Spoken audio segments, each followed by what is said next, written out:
Huang in conversation with Institute Chairman Michael Milken.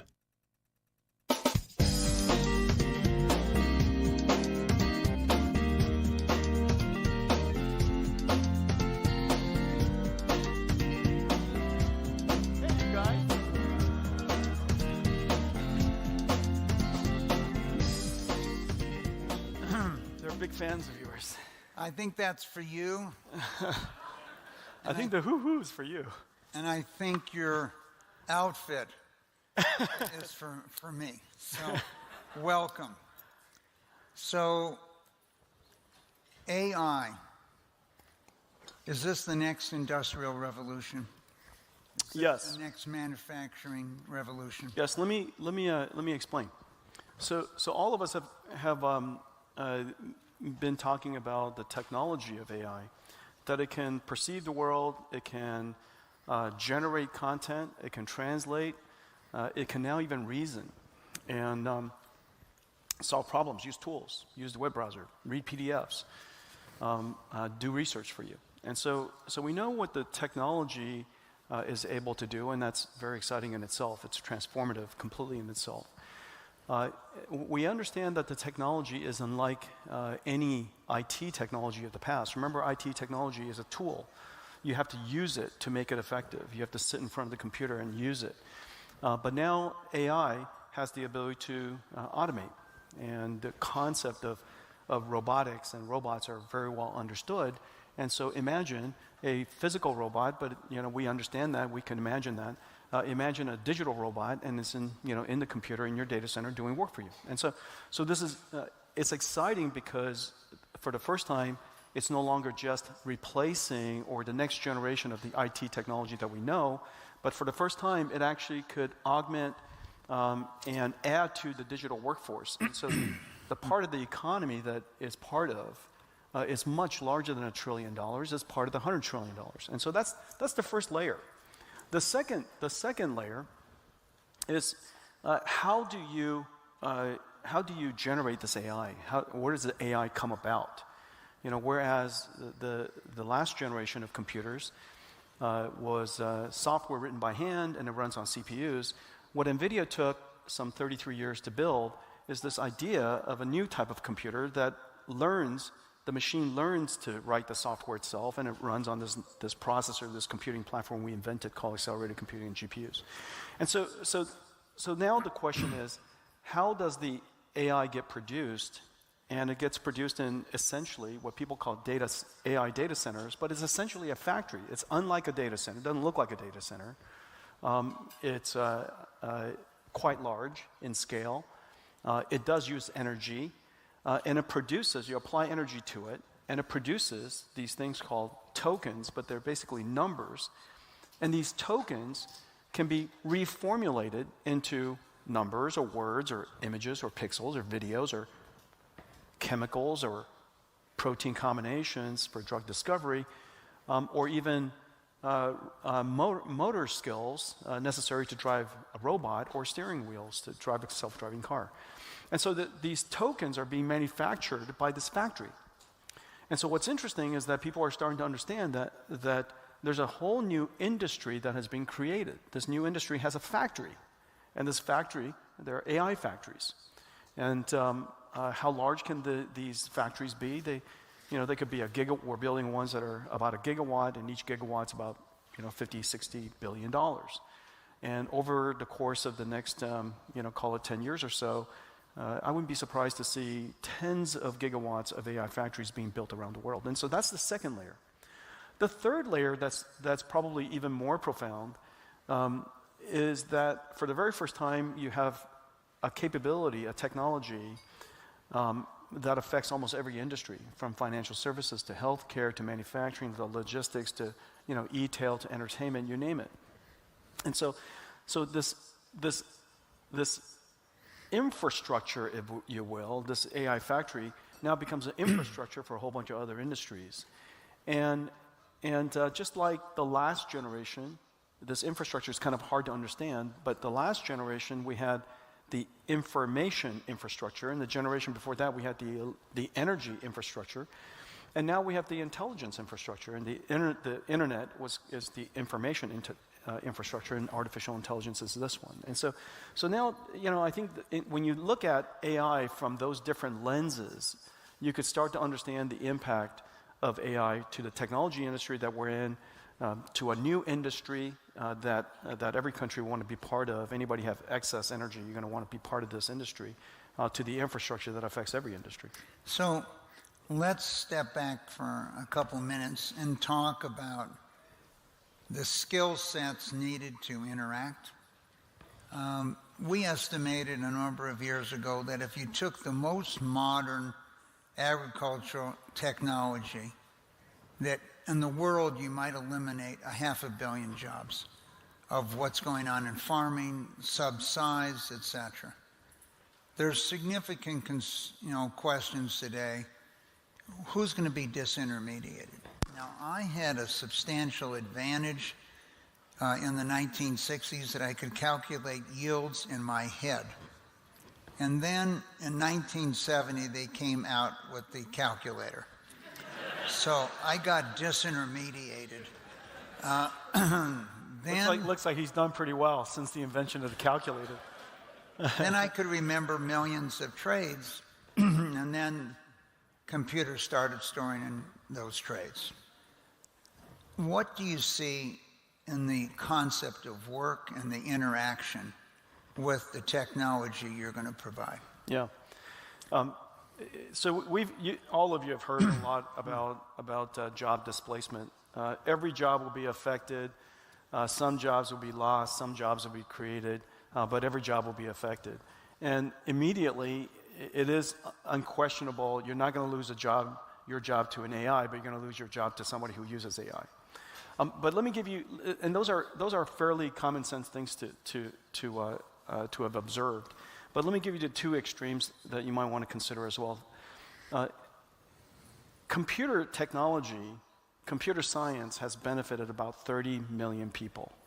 There are about 30 million people in the world who knows how to program and use this technology to its extreme, and it's really benefited all of us that have been in this industry. For the last 30 years, potentially one of the best and most wealth-creating industry you could have selected.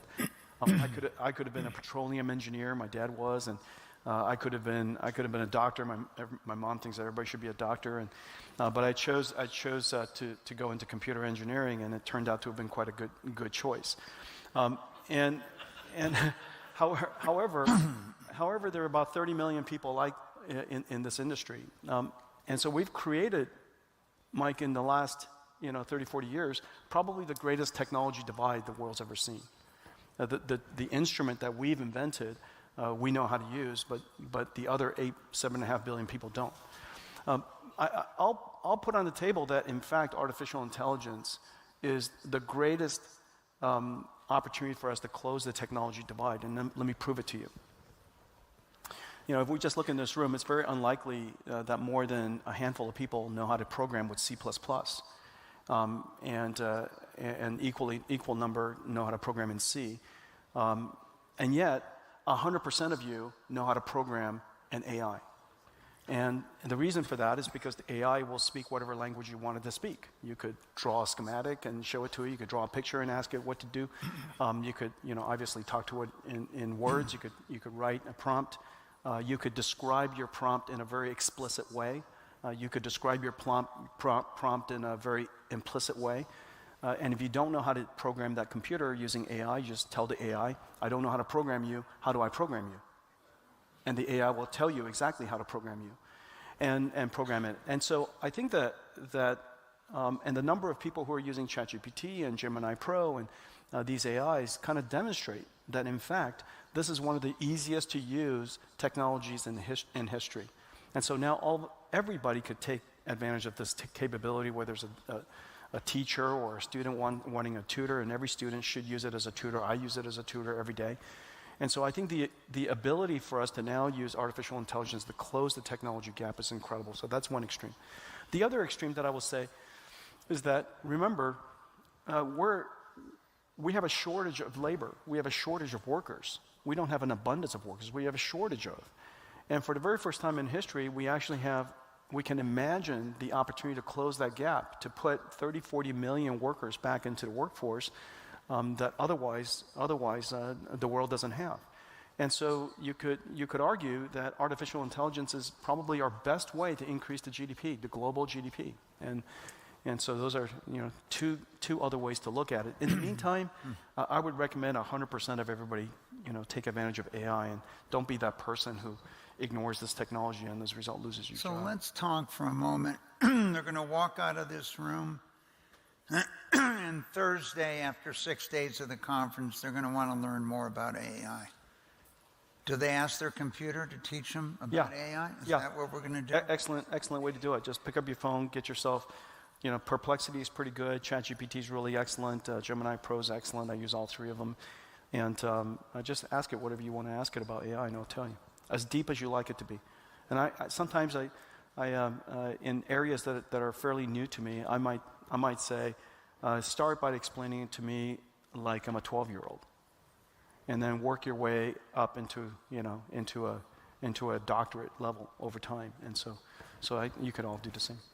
Let's look at it from another side, Jensen. Your family came from Taiwan, you went to Washington, and then eventually your parents moved to Oregon.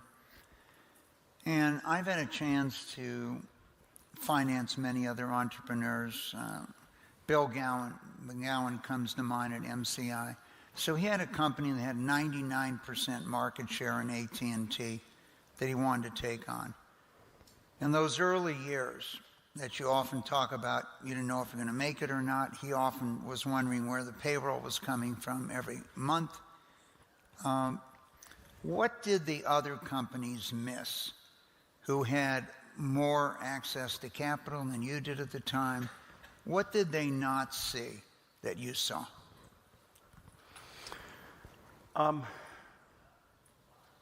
Gosh. What? In other words, Intel. What Yeah. did Intel not see in the market? What did they not recognize? Yeah, the reason why I paused it to say it is because from the very beginning we imagined. So what we were trying to do as a company was to invent a new way of doing computing that solves problems that normal computers can't. In fact, if you just wrote that mission statement out, to do something that normal things can't, is like to go. I would like to build a new car to go places where normal cars can't. Well, usually what happens if normal cars can't go there, those places also aren't paved with roads, or they're not that desirable to go to anyways. And so we came up with this mission statement to solve problems that normal computers can't. And several problems with that mission statement. Turned out it took us 33 years to do, and we succeeded at it.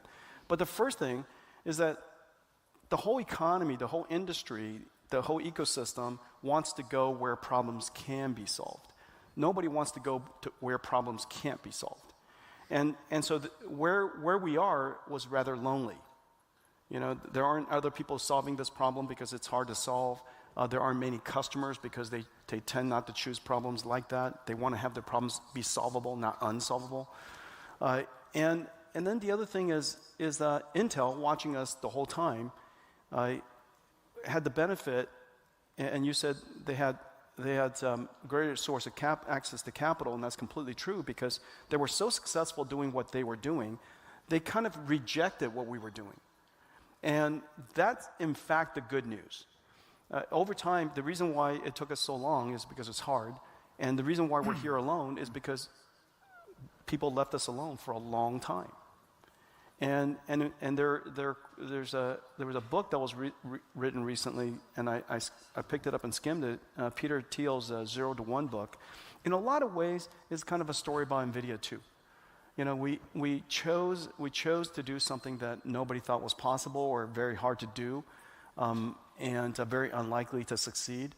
But to us, it was very common sense. And so I think simultaneously, because it was hard to do, and also because they were so successful doing what they were already doing, they kind of rejected the idea until everything came together. Well, and you're also trying to make sure your company doesn't go in the direction of Intel also. So you're the leader today. How do you get that culture of constant innovation and if I wanted to talk about Captain Kirk, to go where no one has gone before? I think partly, well, first of all, there's just no guarantees, but we have several things about our company that's really quite extraordinary, and I appreciate it as a person.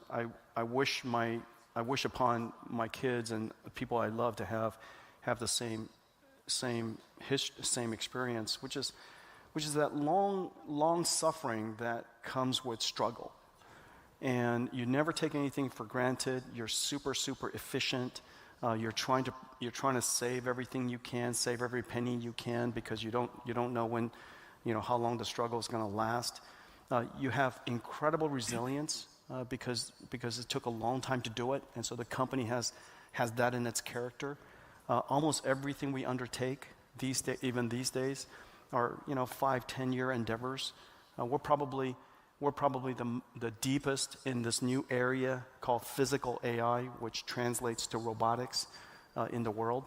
And the fundamental technology necessary for the next generation of AI, we're probably the furthest along, the deepest of anybody. And so I think those characteristics of dreaming big on the one hand, and having the resilience and the character to suffer until you see it happen, I think that's very good.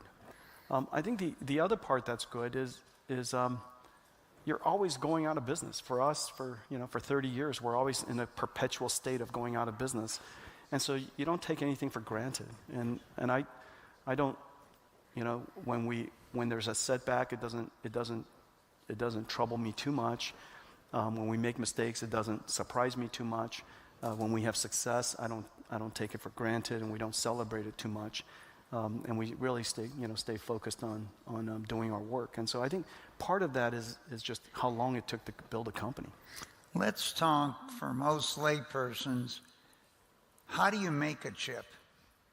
What is required to make a chip? So we'd all like to go out there and make chips. Mm-hmm. We have no idea how to go about it, but we'd like to. And as you remember, mm-hmm. the U.S. passed an act. We're going to invest $62 billion. Mm-hmm. And then they discovered 6 months later there's no one in the United States that knows how to build a factory. Mm-hmm.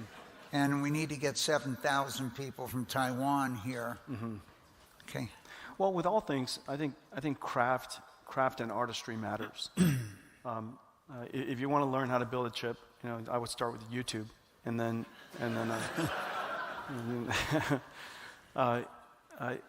so it turns out we're very good at building chips, and the reason for that is because we build, not since IBM in the 60s has a company like us existed, where we come up with a blank sheet of paper, design a brand new architecture, create the chips, create the systems, create the networking, create the infrastructure, write all the software, take that software to the market, have the world's developers and ecosystem develop for that computer, kind of like we develop for iPhones, and you develop for Windows, you develop for Nvidia.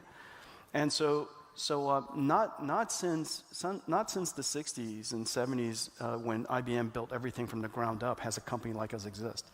We build the chips, but we build the entire system, and we're really an AI infrastructure company today. If you look at the systems we build, each one of our chips, if you will, it's 1.5 tons. This is 1.5 tons chip. And it's $3 million each. We build these things in very high volume. We manufacture it, assemble it, and then we test it. We use a supercomputer to test the supercomputer, because you have to be smart to test if the computer you make is smart. And so we test everything is liquid cooled, and then we test everything, assemble everything, we disassemble everything, put it on a plane, ship it to wherever the data center is, assemble it again outside their door, put it inside their data center. This entire process has 200 manufacturers and suppliers working with us around the world. We build a couple of $100 billion of it a year. At this moment, we're the largest technology company, chip company in the world, I guess, if you will. And so it's incredibly hard to do. Our R&D budget, per generation is probably about $20-30 billion. And so this is a giant game, but we're working into an industry, Mike, that the intelligence industry will likely be measured in trillions of dollars, and so the amount of investment that we're making is warranted for the opportunities ahead. So we've all had a chance to read about potential restrictions on where you're going to be able to sell your chips. Yeah. There's pros and cons that people put forth in this debate. Lay out the issues as you see them. NVIDIA's technology, oftentimes described as a national treasure, and the technology obviously is important to this new industry called artificial intelligence. And so one extreme, in one side, we want to make sure that this technology is available only to the friends of our nation. We want to ensure that access of this technology doesn't fall into the hands of people who might use it for military reasons. And so those are the arguments for limiting the access, for economic reasons, for national security reasons. And the fallacy of that is no government, especially the government of our adversaries, are limited by the available capacity of computing in their country for their military reasons. Our country's not, no countries are.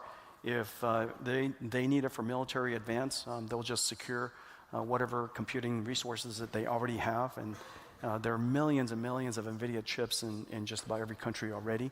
And so it's not going to limit shipping additional GPUs, NVIDIA technology into whatever country. Is not going to limit their military.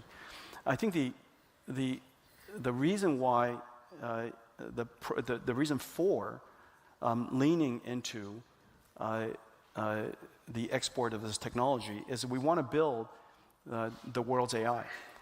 Whereas American standards are being adopted around the world, the ecosystem of artificial intelligence will build on top of our standard versus somebody else's standard. And we are not alone. NVIDIA, of course, is the world leader today. But in our absence, if we don't serve a particular market, if we leave a market altogether, there's no question somebody else would step in. Huawei, for example, is very formidable, one of the most formidable technology companies in the world. They'll step in. And so the reason why it would make sense is to win in the marketplace, make the American standard the global standard, have AI be built on top of American technology, and of course, very importantly, it's a giant market. When we were limited to ship to China, the Chinese market in a couple of years is probably about $50 billion. The market we've left behind is utterly gigantic. $50 billion, just so you have a feeling for that number, $50 billion is like Boeing. Not a plane, the entire company. And so that's the business opportunity that I think we could enjoy, bring back tax dollars, create jobs, advance our technology even further. Well, also your interaction with the customer. You're missing that chance to learn from that interaction from the customer. The most important thing for any business is the interaction with the customer.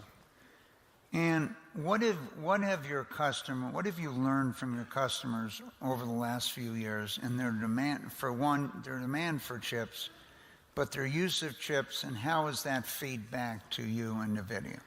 Well, we work with just about every AI developer in the world, and we learn everything from how our architecture, how the nature of our technology is optimal or not optimal for the future of AI. And so when we understand what an AI researcher would like to do with, for example, the AI model for a virtual cell, we've now made very good progress with virtual proteins. And so now we're working on virtual cells. And if we can understand how cells interact and how its pathways can be expressed, and understand basically the meaning of cells and its dynamics, we could do that with AI. So that AI model is very different than AI model for large language models. And so understanding how people want to use that helps us change our architecture in the future to be better suited. So as I mentioned you, Jensen, you know, many years ago I went to IBM and tried to convince them at what they called their super chip at the time, that we should use it for medical research. And then they wrote me a Dear John letter. Thanks, Mike, great presentation, but we're going with video games. So where does the demand you see in the future? Is there certain industries going to play a larger role, such like bioscience and what you could do in that area? Where do you see the demand from different industries? Well, if you look at where AI is today, as large as Nvidia has been already, and as large as the AI industry is already, we're serving basically the consumer internet market. If you just kind of take a step back for a second, that's the only tiny little sliver of the global economy that we're serving. Above this are healthcare industries, life sciences, manufacturing, the actual manufacturing. In the future, the factory will be one gigantic robot orchestrating a whole bunch of robots inside, working with people to build products that are robotics. So you have robots building robots building robots. And this nested layer of technology is nearly upon us. And so that application for manufacturing, industrialization, plants and factories, and that entire area needs this new AI called physical AI. If we can solve that, we're talking about trillions and trillions of dollars of industries. So, last question. We might have a lot of people after listening to you thinking, how do I get a job at Nvidia? Okay. What are the skill sets you're looking for today?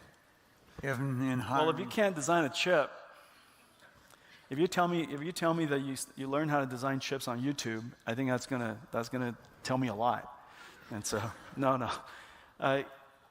Look, you know, we're Nvidia is the world's first chip company. Of course, that as I mentioned, we build the entire AI infrastructure stack, but we have digital biologists, we have quantum chemists, we have computer graphics engineers, we have roboticists, we have language experts.